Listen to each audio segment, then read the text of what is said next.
começar com uma história que ela pode ser uma analogia, para ver se faz sentido para vocês. Tinha um cara, esse cara era solteiro, né? E ele era doido para conhecer alguém especial, uma namorada, enfim. E certo dia ele encontrou a menina até, digamos assim, bonita, legal. E ele começou a namorar com ela e ele fazia de tudo para respeitar essa menina,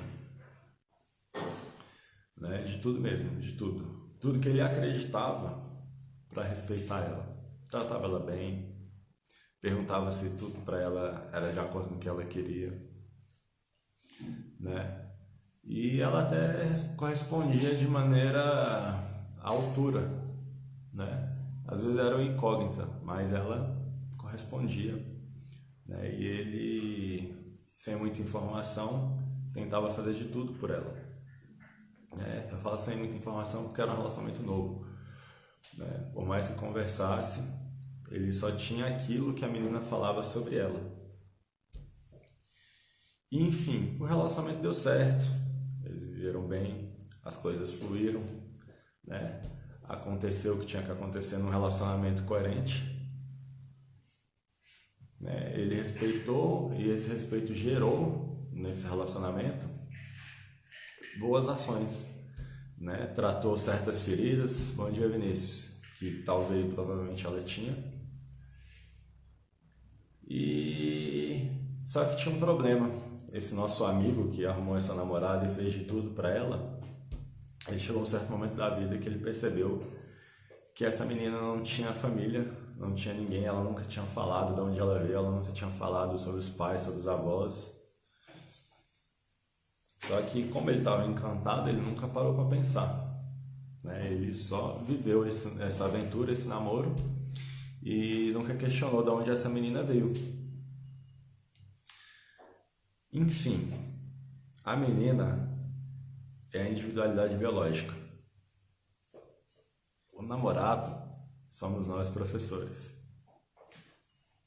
Agora eu pergunto, quem está assistindo, a família, quem seria a família dessa menina que está faltando? Alguém consegue pensar em alguma coisa? Quem seria a família?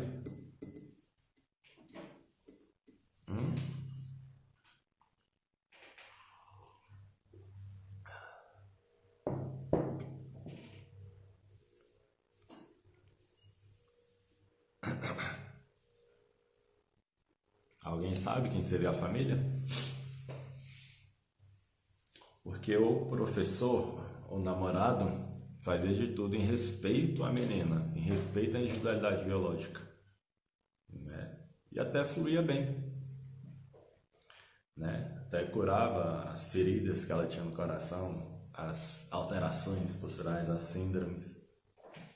Então fluía bem, porque respeitava a individualidade biológica, mas no fundo ele não conhecia a individualidade biológica. Ele apenas achava que conhecia a individualidade. Só que faltava ali atrás dessa individualidade biológica uma história. E essa história, né, nessa história que eu contei, era a família. E isso hoje, na nossa área de atuação, é uma coisa que a gente não se importa, que a gente pode chamar de generalidade. Ou seja, da onde veio aquela individualidade biológica, da onde veio aquela pessoa, por que ela evoluiu e por que ela, a história de vida dela não faz muita importância hoje no nosso meio, né? Por mais que você ache que você conhece a individualidade biológica, você tem que conhecer o que vem atrás daquela individualidade biológica, você tem que conhecer a generalidade, entre aspas não, né, do ser humano, a espécie, né? Porque isso conta muito, né? Um cachorro tem sua generalidade, que é algo da espécie. Um papagaio tem algo que é único e exclusivo da espécie. Por mais que o papagaio seja único, ele tem toda uma generalidade que é a questão da história da espécie dele, por que ele chegou daquilo, enfim.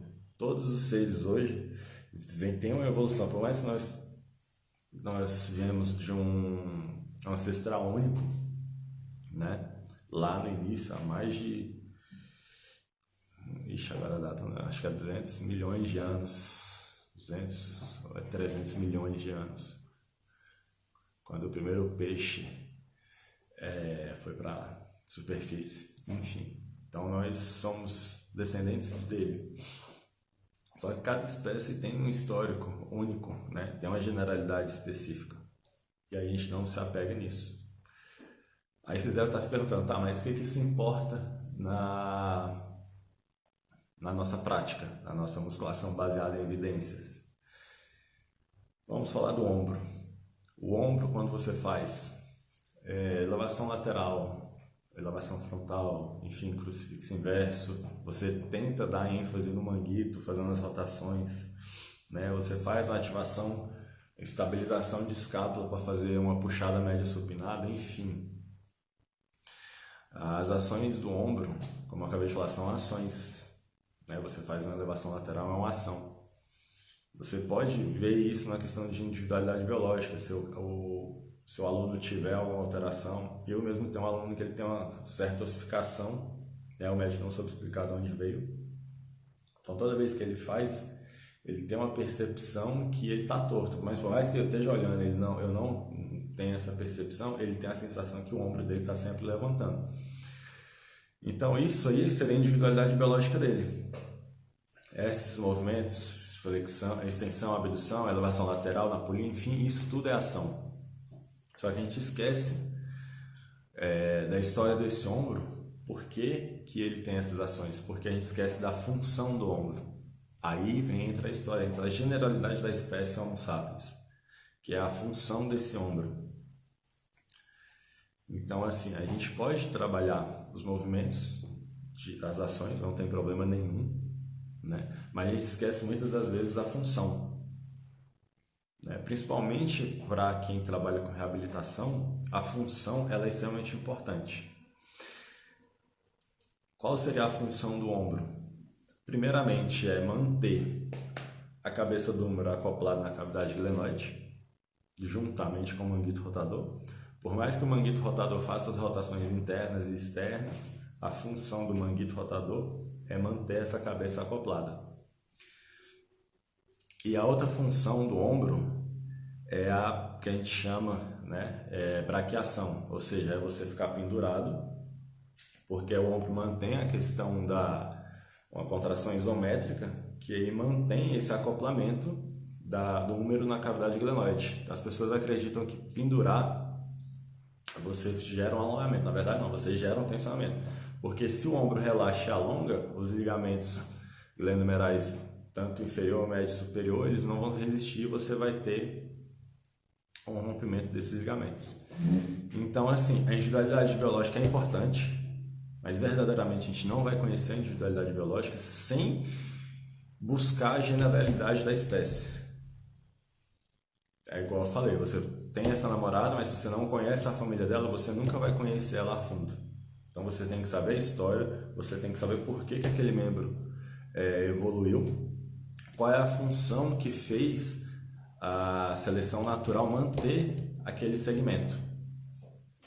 A partir daí você vai ter uma análise, porque a gente se prende muito na análise biomecânica e cinesiológica, mas a gente se esquece a análise de filogenia, autogenia e o valor adaptativo biológico. Eu ainda vou falar disso mais na frente, que a gente tem essas 4 maneiras de analisar um segmento corporal. E faz muito mais sentido do que você se prender na mecânica. A mecânica entra. Só que o que acontece? É como aquela teoria, né? Isaac Newton descobriu a rota que o Sol fazia em torno que a Terra fazia em torno do Sol, com cálculos. Só que ele nunca descobriu a rota de Mercúrio. Os cálculos não batiam. E depois veio Albert Einstein, na década de 40, com a teoria da relatividade, e ele não excluiu a matemática newtoniana. Ele pegou ela e colocou dentro da teoria da relatividade. A partir disso, ele conseguiu descobrir qual era a rota de Mercúrio, porque acontece, quando você já olhou assim ao horizonte, você vê que o Sol, você vê que ele fica meio embaçado lá longe. Então, essa visão daqui de Mercúrio congestionava, digamos assim, os microscópios e os cientistas não conseguiam perceber muito porque ficava meio embaçado, né? Que é a questão da gravidade com a luz do Sol. Só que com a teoria da gravidade, da teoria da relatividade de Isaac Newton, do Albert Einstein, foi possível descobrir essa rota de Mercúrio.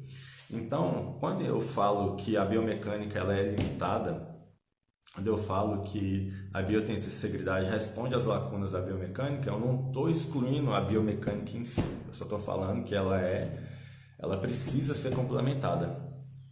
Né? Como a gente vai falar algumas coisas aqui hoje dessa questão do ombro em si, que a biomecânica em si ela não consegue se explicar em alguns certos padrões de movimentos e algumas lesões. E a gente se prende nisso porque a gente ouviu isso e a gente leva isso para a vida.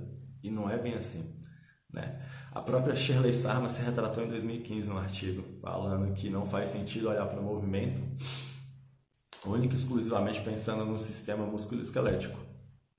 Né? Então essa vertente de uma visão, uma visão neuronal, ela faz muito mais sentido. A própria Shirley Sarma falou isso. E a gente se prende no livro dela, que eu nem lembro mais o nome, tem muito tempo que eu não estudo aquele livro.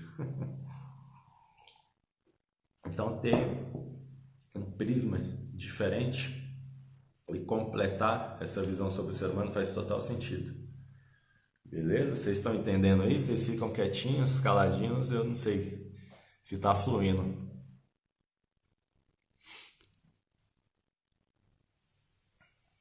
Tá dando para entender? Vocês estão aí ainda?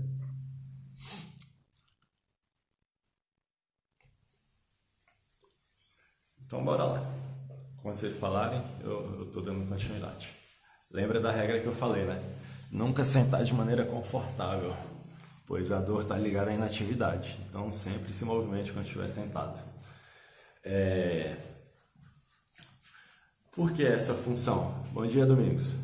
Essa função dessa sustentação enquanto você está pendurado. A braquiação, na verdade, é quando você faz como se fosse caminhadas com a mão pendurado, né? Que é de extrema importância, porque pelo sistema facial, né, não rotas, não trilhos anatômicos, jamais. A gente tem essas conexões faciais. Então, quando você tem esse movimento de rotação de tronco, você tem a distribuição de carga da face torácica para o glúteo contralateral. Então, você acaba trabalhando o glúteo quando você tem uma força e uma capacidade de se manter pendurado e fazer braquiação, porque o corpo em si você tem que ter essas rotações, né? E tem na literatura que mostra que quando você tem algum problema no ombro, alguma certa alteração, ou até mesmo cotovelo de tenista, né? Pode ser por uma falha de transmissão de força do glúteo contralateral com a face torácica daquele lado. Por quê? Porque o corpo está trabalhando constantemente com distribuição de energia.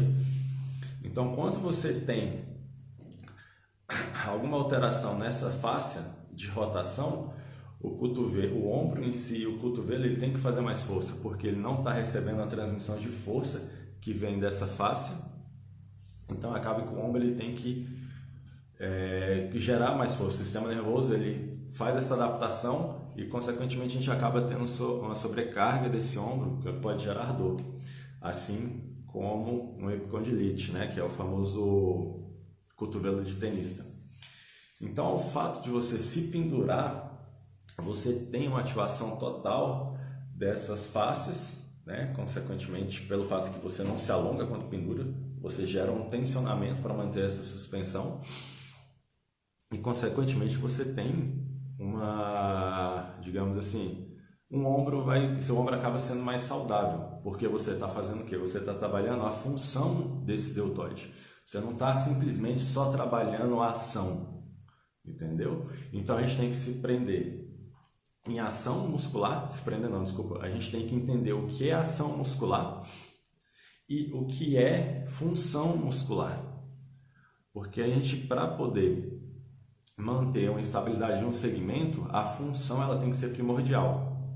a ação ela seria secundária, né? Foi como rolou uma discussão essa semana, que foi extremamente interessante, né? Que a cadeira extensora ela é obsoleta. Por quê? Porque ela trabalha única e exclusivamente a ação. Se você viver na cadeira extensora, você não vai estar dando ênfase no quadríceps porque ele evoluiu. Ele evoluiu para fazer um movimento de corrida, de escalada. Então ele evoluiu para um trabalho multiarticular. E a gente se prende. Sendo que o próprio Journal of Biomechanics mostra que quando você faz a extensão, você tem um aumento, até postei isso no meu stories, um aumento da tensão no ligamento cruzado anterior. Por que esse aumento? Porque você não está trabalhando a função do quadríceps, você está trabalhando a ação. A ação em si ela é limitada. Então, como eu falei, a ação ela tem que ser secundária. A gente tem que se atentar, principalmente quem se interessa em ser profissional do movimento, tem que se atentar muito na função. Porque a partir daí você vai ter um segmento, né, as articulações adjacentes a esse segmento mais saudáveis.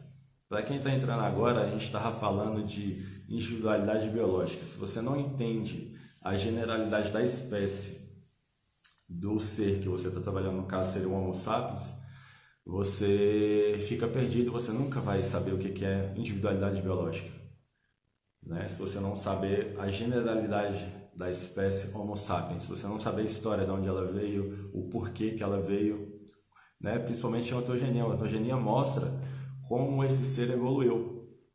Eu posso ter sido uma criança extremamente ativa, né? Eu posso ter criado vários engramas neuronais de movimento e, digamos, deixa eu ver aqui, a Ana Paula. A Ana Paula, talvez, né, um exemplo, foi uma criança que não teve essa vivência. Foi uma criança que a mãe tinha medo dela cair, então ela, de certa forma, criou uma fobia de movimento. Então, a individualidade da Ana ela vai ser diferente, mas por quê? Porque a generalidade, a história dela, a evolução, a ontogenia dela foi muito específica, diferente da minha. Eu falei específica porque eu li específica aqui, não tem nada a ver. Porque o desenvolvimento dela foi de uma maneira, digamos, direcionada daquele segmento. Então, para você trabalhar com a Ana hoje, você tem que entender por que ela teve essa evolução desde pequena. A gente fala ontogenia, né, que é o desenvolvimento do ser desde seu nascimento. Então, o trabalho com a Ana ele vai ser totalmente diferente. Você vai ter que ensinar ela controle motor, né, repetir para ter aquela questão de engramas motores, né, fazer com que ela se adapte ao movimentar no meio, ao meio dela, o ambiente em si. Né? A gente se prende muito só na questão dos movimentos de academia, né? Sensor, agachamento, cara, eles são extremamente excelentes. Mas é o que eu falei uma vez aqui. Se você come batata doce e frango, você vai viver extremamente bem. Concordam? Você não vai morrer por causa disso. Mas vai estar sempre faltando algo. Quem conhece um pouco de nutrição vai saber. Vai sempre faltar algo, mas você não vai morrer por causa disso. Se você faz a musculação, beleza, você vai viver extremamente bem. Você não vai morrer por causa disso. Mas você concorda comigo que vai estar sempre faltando algo? Assim como vai faltar algo se você viver comendo batata doce e frango, sempre vai faltar algo se você viver só da musculação. Tem estudos com caçadores-coletores, que são os Hatsas, que são uma das poucas tribos que vivem, né, digamos ali a essência do porquê o ser humano evoluiu, que são caçadores-coletores. Eles têm uma média de atividade física em torno de 7 horas por dia. E assim, aí tem uma comparação, tem estudos que comparam a pressão arterial deles, tem estudos que comparam, que eu achei incrível, e comparam o colesterol. O colesterol para a gente, né, os humanos modernos, de 200 a 240 é saudável, né? A partir de 240 você já tem um colesterol alto. Nos Hatsas, tem pessoas que não chegam nem a 100 o colesterol. Pior que eles comem carne, comem gordura, enfim, mas eles têm um grau de atividade muito alto, né? Então, assim, a pressão arterial deles é praticamente idêntica à nossa, mas quando eles chegam ali nos 45, 50 anos, a nossa tem um aumento abrupto e a deles se mantém como uma criança, como um jovem de 20 anos. Por quê? Porque eles não têm estresse, né? O único estresse deles, quando tem a ativação do simpático em si, é quando eles estão caçando. Então, assim, fica a ideia para a gente se questionar, né? A gente está se baseando em quê?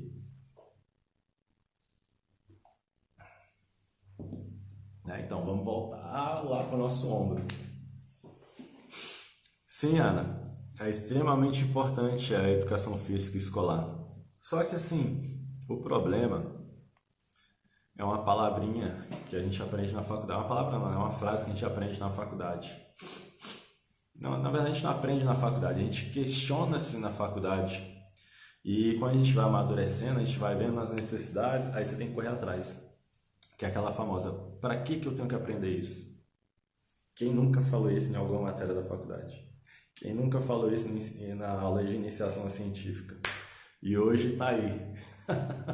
Não entende nenhum artigo. Porque a gente entra muito cru na faculdade, né? Entra com a visão da área extremamente limitada.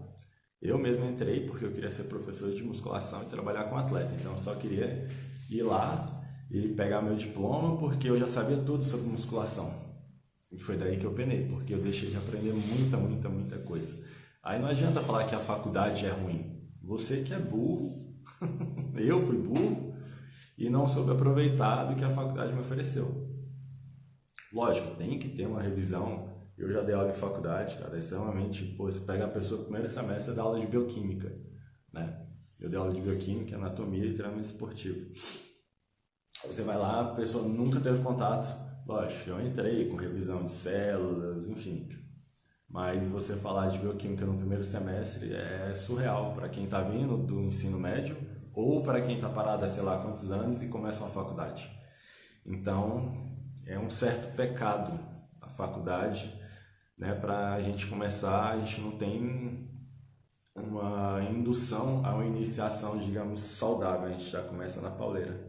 E aquilo, é o que a gente falou ontem no grupo do Telegram, né? Por que as pessoas procuram só musculação? Porque culturalmente a musculação vai trabalhar a estética. Lógico, a gente já tem umas vertentes que falam de saúde, enfim. Mas por que as pessoas procuram só musculação? Porque culturalmente a gente fala que você, para ser saudável, você tem que ir para academia, né? Porque é o conhecimento que a galera tem, assim como é na faculdade.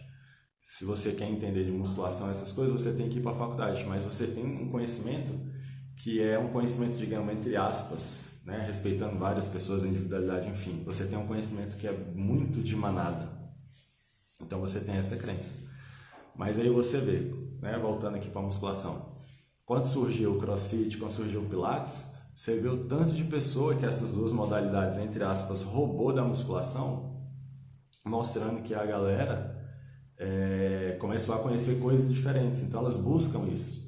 Porque normalmente no Brasil, 10%, enfim, aqui em Brasília 3, 4% das pessoas praticam atividade física em academia, é muito pouco, né? E assim, a gente fica chorando que não tem aluno, mas a gente não entende por que os outros 90% não praticam atividade física. Porque culturalmente eles têm uma coisa na cabeça sobre a musculação, né? Vocês já pararam para pensar? Então a gente tem que tentar levar um conhecimento diferente. Então não adianta você se prender. Cara, sinceramente, eu vou usar aqui 30 segundos da live para ela voltar para o ombro, mas eu vou usar 30 segundos só para me desabafar um pouco. Cara, a gente só fala de bunda.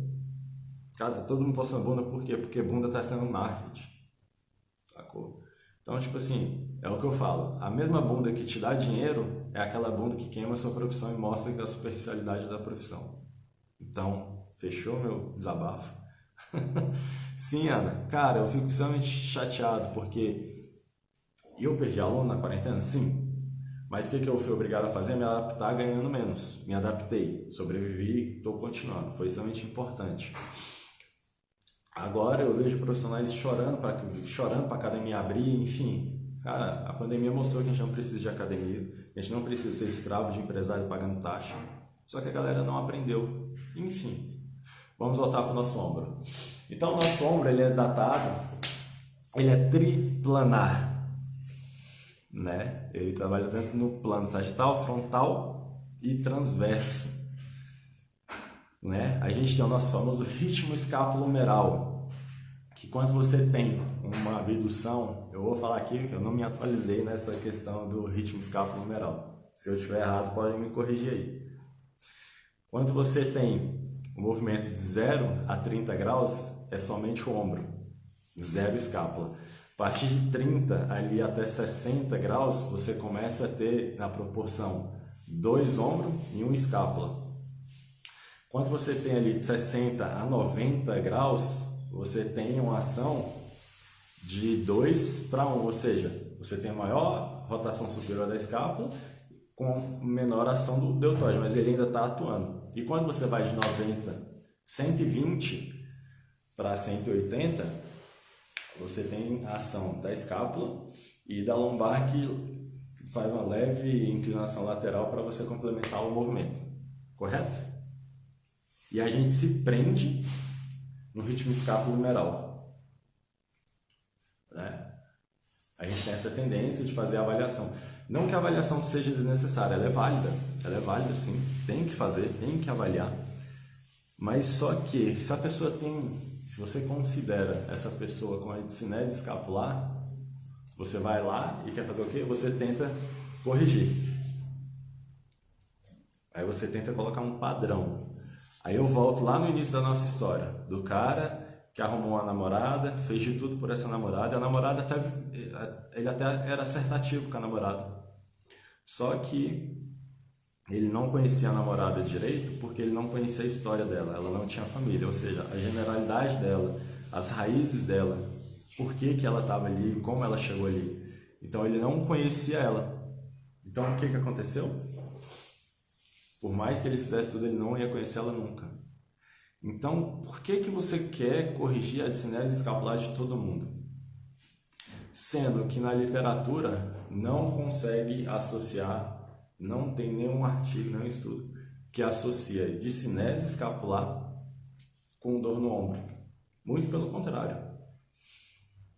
Tem um estudo que mostra pessoas com dor no ombro direito e faz os exames de imagem no direito e no esquerdo, né? Os desgastes, digamos assim, as alterações é encontrada no esquerdo, aonde, entre aspas, deveria existir, a dor está instalada, só que a dor está instalada no ombro que pela imagem está mais saudável. Então, segundo alguns autores, eu tenho essa referência lá no meu Instagram que eu coloquei, da avaliação, uma dor altera a sua avaliação postural, porque você é induzido a buscar algo que não existe. Então, eu vou até falar desse artigo, que ele é bem interessante. Eles pegaram e fizeram um estudo duplo cego. O que seria um duplo cego? Eu sou o avaliador e você é o avaliado. Você não sabe que eu estou te avaliando e eu não sei se você tem dor ou não. Então eles pegaram, foram em torno de 100 e lá tem, mas assim, um número muito alto, mais de 100 pessoas. E os avaliadores não sabiam de ninguém que tinha dor. A diferença foi de 67% com discinese escapular não tinha dor. Desculpa, 67% dos avaliados eles considerados com discinese escapular. E 61% eram assintomáticos, ou seja, a diferença mínima. Quando os avaliadores descobriram que a pessoa tinha dor, o que eles faziam? Aumentou essa questão de achar alguma alteração. Por quê? Porque a pessoa queria justificar a dor. E isso é meio acaba sendo que você acaba criando uma indução, uma crença induzida. Porque se eu falar para você que eu tenho uma dor em algum local, você vai fazer todos os testes biomecânicos possíveis até você justificar aquela dor. 186, né, Yuri? E normalmente aquele padrão não vai. Se você pega uma pessoa sintomática, você pode fazer todos os testes. Você pode achar... Bom dia, Sandra. Você pode fazer todos os testes com a pessoa sintomática e você vai achar uma alteração. Só que aí eu te pergunto, a pessoa não tem dor. Sacou? Então a dor ela influencia, né? Assim como o seu aluno pegar um exame de ressonância magnética, um exame de imagem da coluna e ver que tem uma hérnia, ele aumenta, né? Ele gera a catastrofização daquela dor, mas aquela hérnia está lá, sei lá, 3 anos e ele começou a sentir dor agora. Então, por que que a gente vai associar a hérnia à dor? O desgaste na vértebra, a dor, a degeneração na coluna, a dor, né? Quem teve ontem na aula eu mostrei que 50% das pessoas de 40 anos têm hérnia, 35% vai ter desgaste, vai ter algum tipo de desgaste na coluna. Porque a coluna envelhece assim como a pele envelhece, é normal, né? Mas nem sempre isso está associado à dor. Então a gente tem essa mania de buscar e associar a dor, e, né, que é a visão biomecânica, uma visão linear.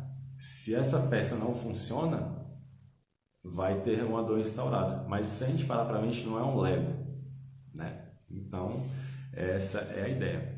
Então, quando a pessoa tem uma discinese escapular, a gente não tem a obrigação em si de corrigir essa discinese. Porque o que acontece?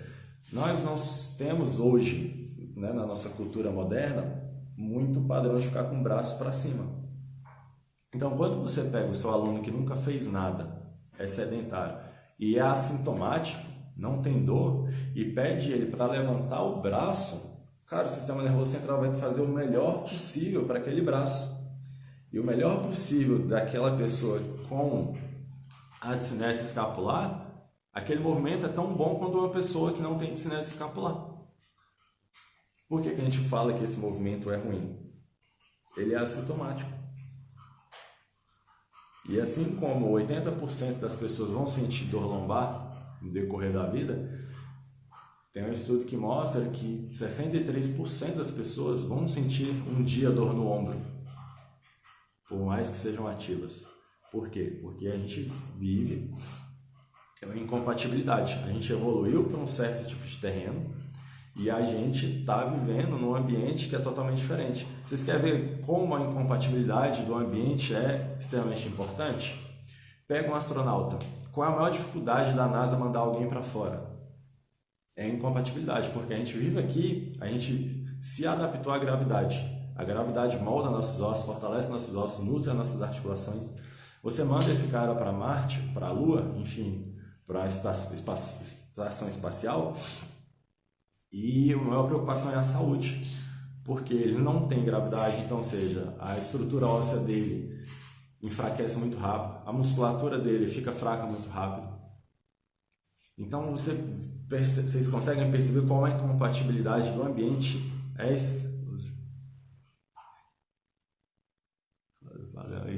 Então, vocês percebem como a incompatibilidade do ambiente é extremamente influente, né? Esse caso é extremo, você sair do seu ambiente com gravidade e ir para um ambiente totalmente sem gravidade. Então, a incompatibilidade é absurda aqui, é um risco de morte altíssimo. Então, assim, por que que eles predizem essa dor lombar, dor de ombro, enfim? Porque a gente vive num ambiente incompatível para aquele a qual a gente evoluiu. E não é que os caçadores, coletores, o pessoal lá da África não sentem dor. Sim, eles sentem, só que eles não são tão queixosos. Porque pensa, você viver na savana há 200 mil anos atrás, foi da partir daí que o Homo sapiens começou a se desenvolver, e você tiver dor lombar e você ficar chorando e um leão ir lá te atacar. Não faz sentido, né? E assim, a seleção natural não iria te permitir ter dor lombar e você ser choroso, que você seria extinto naquele exato momento. Tá fazendo sentido para vocês? A gente tá falando de ombro, a gente tá falando de 1 bilhão de coisas.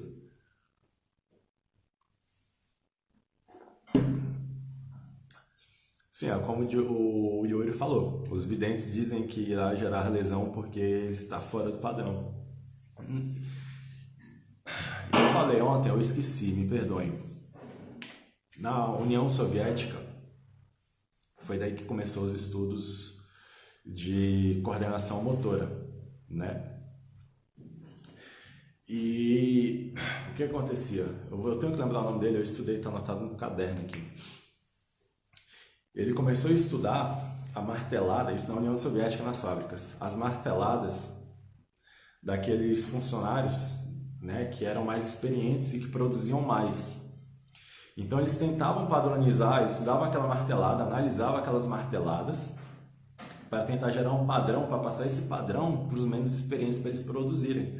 Porque na União Soviética eles estavam pouco se preocupando, eles queriam que você fosse um padrão e produzisse o máximo, né? Essa onda de industrialização prejudicou muito a nossa evolução. A nossa evolução não, muito o ser humano. Então a partir daí que eles começaram a perceber que a variabilidade motora, que é diferente de variabilidade de movimento, a gente ainda vai entrar nesse assunto em alguma break mais. Então eles estudaram padrões para reproduzir esse padrão. Isso na União Soviética, porque eles não se preocupavam com sentimentos, eles não se preocupavam se você estava feliz, eles se preocupavam única e exclusivamente com a produtividade da fábrica. E a União Soviética se findou e a gente até hoje está nisso, né? De padronizar. A gente fala de individualidade biológica, a gente não entende de generalidade, aí a gente prega essa individualidade, mas a gente quer que todo mundo tenha um padrão. Uai, mas espera aí. O que é individualidade sendo que eu tenho um padrão? Todo mundo tem que ter um padrão. Lógico, a gente tem que respeitar algumas regras, porque lembra, eu falei de 4 maneiras de analisar um segmento corporal.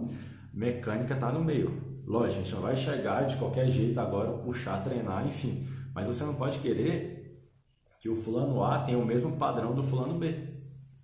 Porque aí você volta na imposição lá da União Soviética e você quer que essa pessoa deixe a individualidade biológica dela, deixe a história dela para trás. Né? Você não respeita o sistema nervoso. Por isso que a Shirley Sarma, vou botar entre aspas, né, porque eu falei que ela se retratou, mas ela apresentou um artigo em 2015 que ela falou dessa questão. Então você não está respeitando o sistema nervoso central daquela pessoa. Né? Então a gente fica nesse quesito. Por que eu tenho que corrigir a discinese escapular de alguém? Se o sistema nervoso central gerou aquele padrão de maneira mais eficiente possível para que a pessoa levantasse o braço. Assim como tem estudo que mostra que a posição da escápula não influencia na dor no ombro. Aí vocês vão ficar pirados, né? Porque, sei lá, 90% dos professores de educação física na internet falam que se você fizer isso, você vai ter aquilo. Se você movimentar assim, vai acontecer isso. E aí vem eu, Maurício, e falo ao contrário. Mas esses artigos, deixa eu ver, já que me deu aqui. Esses artigos, não, eu tenho que achar. O caderno grande está em outra parte. Esses artigos são todos recentes, 2016, 2017. Né? A galera se baseia em artigos que são um pouco mais antigos e até a metodologia do artigo é, digamos, um pouco ineficácia. Né? Aí é aquilo que eu falei. Por que na faculdade a gente sempre se questiona, para que eu estou estudando isso? Né? Aí a gente vai lá, metodologia, iniciação científica na faculdade. Para que eu estou estudando isso? Para que eu estou estudando desenvolvimento motor? Cara, aí hoje faz total sentido desenvolvimento motor. Porque se você coloca seu aluno na musculação, beleza, no início ele vai ter ali uma adaptação absurda motora. Só que vira padrão. Aí você muda a série, muda a repetição, só que o movimento é o mesmo. Né? E onde está aquela variabilidade de adaptar o movimento do aluno com o ambiente? Eu quero lançar um desafio. Porque aí, se vocês participarem, eu falo uma maneira extremamente rica de melhorar a habilidade motora do nosso cliente, que eu não sei se alguém já conheceu, já teve, quem estuda essa questão de coordenação motora, pode saber. Mas para vocês, vamos fazer aquele print maroto e coloca como você acha que a gente consegue trabalhar o movimento juntamente com o ambiente, sem verbalizar. Porque o que a gente faz? Senta no supino, você vai empurrar. Não, a gente senta na puxada, você vai puxar. Como eu poderia fazer com que ele interagisse com o movimento sem verbalizar e gerar um desafio aonde ele tem que ter uma adaptação e uma coordenação motora mais refinada? Eu vou aguardar. Se vocês não quiserem escrever no print, tudo bem, pode me mandar no inbox. E assim, não precisa ficar constrangido se vai estar errado, enfim, cara, eu estou mostrando que não tem nada errado, né? Pela teoria da complexidade e dos sistemas dinâmicos, né? Porque a gente não é estático, não tem nada errado. São pontos e divergências diferentes. A gente discute até tentar chegar num ponto, a sua ideia com a minha. Então não vamos nos prender nessa questão de, tá errado, eu tenho vergonha. Não precisa ter vergonha. Porque talvez o que eu fale você pode achar ridículo também, enfim. Mas é expor conhecimento e a gente poder discutir, porque a educação física está precisando de profissionais que discutam em prol do desenvolvimento da nossa profissão, porque a gente está muito preso a somente academia, a somente exercício segmentado, somente máquina, né? É uma pena a gente ver assim, porque eu acompanho alguns outros profissionais. Lógico que não é a profissão em si que está evoluindo, mas alguns outros profissionais dentro da sua profissão estão tão evoluídos que faz com que a profissão deles, para eles em si, evolua. E eu queria que todo mundo tivesse uma visão extremamente evoluída. Beleza? Então, outro estudo extremamente interessante que a gente tem na verdade não é um estudo, desculpa. É uma percepção. Ontem a gente falou um pouco sobre dor, né? Eu trouxe várias referências mostrando que desgaste, degeneração, hérnia, protusão, enfim, rompimento do menisco, né, em pessoas assintomáticas. Aí vem na cabeça os tipos, eu falei lá de dor neuropática, nociplástica e nociceptiva, né? E a gente limita movimentos, sendo que as dores muitas das vezes não são dores mecânicas. Já parou para pensar? Eu, antes da pandemia, eu já falei, eu relatei que eu tenho uma dor lombar específica, só que, cara, zerou. Eu agacho, né? Porque eu percebi que não era dor mecânica. E eu me instalava na cama e ficava deitadinho, porque tinha um alívio. Era prazeroso dar aquela relaxada. Só que quando eu ia levantar, a dor estava lá. Então, quando eu comecei a entender de educação e resiliência, nossa, treino normalmente, enfim. Então, a gente limita, por exemplo, um pinçamento no acrômio não é uma dor mecânica. Maurício, mas se você levanta o braço acima aqui de 90 graus, vai ter a compressão dos tecidos moles, tendão supraespinhal e a cabeça longa do bíceps. Tá. Mas o pinçamento, ele é neural. É uma dor neuropática. Você não pode gerar uma inatividade, uma imobilidade numa dor que não é mecânica.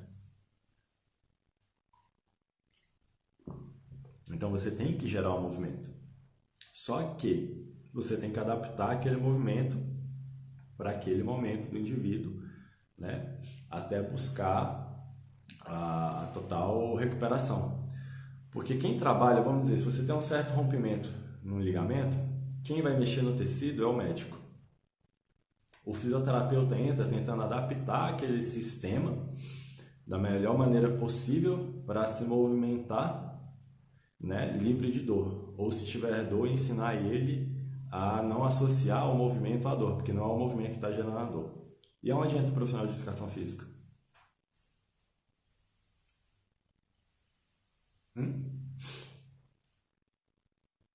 Nós não somos profissionais do movimento, por que a gente também não pode trabalhar dessa maneira?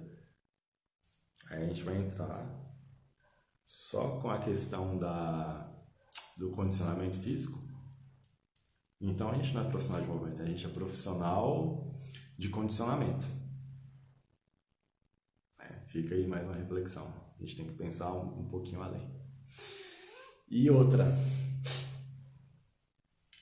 estabilidade, né? Ah, eu quero estabilidade dessa escápula, eu quero estabilidade disso. A gente percebeu, por exemplo, o brace em si. Paul Rogers, que foi o cara que falou sobre o bracing, né? Sobre manter o abdômen contraído e gerar estabilidade. Só que a galera interpretou de maneira errada. Que ele não falou para você manter isso durante 24 horas, nem todos os exercícios, né? E a gente entendeu de uma maneira totalmente equivocada, porque estabilidade está ligada à rigidez. Então, se você mantém esse abdômen contraído, você vai gerar um certo tipo de rigidez nessa coluna, nesse tronco, sendo que a gente tem essa movimentação de rotação que ela é extremamente natural e importante, porque você acaba nutrindo aquelas vértebras. Então, manter algo estável não é a melhor maneira possível. Aí você vê seu aluno lá com a escápula rodando, aí você trabalha o serrátil, você trabalha o trapézio inferior, o trapézio superior, trabalha ali os romboides, enfim, para tentar deixar o mais estável possível. Só que você esquece que você está deixando o mais rígido possível, né? Quem vê, eu já postei aquele Roy, que é aquele cara que faz 1 milhão de movimentos no chão, e você vê que ele tem desvios posturais, ele tem uma posição de, se eu não me engano, ele tem os ombros protusos, ele tem depressão dos ombros, ele tem a escápula alada, a escápula protusa, mas cara, você vê os movimentos que ele faz e ele não tem dor. Você vê ele ficando na ponta do pé e jogando o joelho lá pra frente, que já é um absurdo no nosso meio, só o joelho passar da ponta do pé. Imagina você fazer isso na ponta do pé e ele não tem dor. Então, por que a gente trabalhar tanto essa estabilidade e rigidez? Se vocês forem pesquisar a palavra estabilidade, vocês vão entender um pouco melhor o que eu estou falando. Então, não faz sentido se você respeita a individualidade biológica. Se você respeita a individualidade biológica, você tem que respeitar a generalidade daquela pessoa. Você tem que respeitar a história dela. Não determinar que ela tem que ter um padrão igual a todo mundo. Beleza? Então, assim, a gente começou a falar de ombro e a parada foi expandindo para vários lugares. Mas é assim, a gente tem que conversar bastante sobre a nossa área, né? Então fica a ideia, vamos começar a pensar na função. Não faz mal você colocar seu aluno pendurado ali e desafiar ele. Cara, Robertinho, sei lá, Mariazinha, vamos começar a ficar pendurado aqui, assim como eu desafio meus alunos a ficar de cócoras. Cara, eu faço musculação, meus alunos fazem musculação, eu tenho alunos que buscam musculação, sim, mas eu faço coisas para agregar ali no desenvolvimento motor, na generalidade da espécie. Então eu desafio meu aluno, cara, vamos ficar de cócoras, quanto mais tempo você ficar de cócoras, melhor. Gera um desafio, vamos ficar pendurado? Vamos. Ah, vamos fazer um certo movimento ali no chão, que é diferente? Vamos.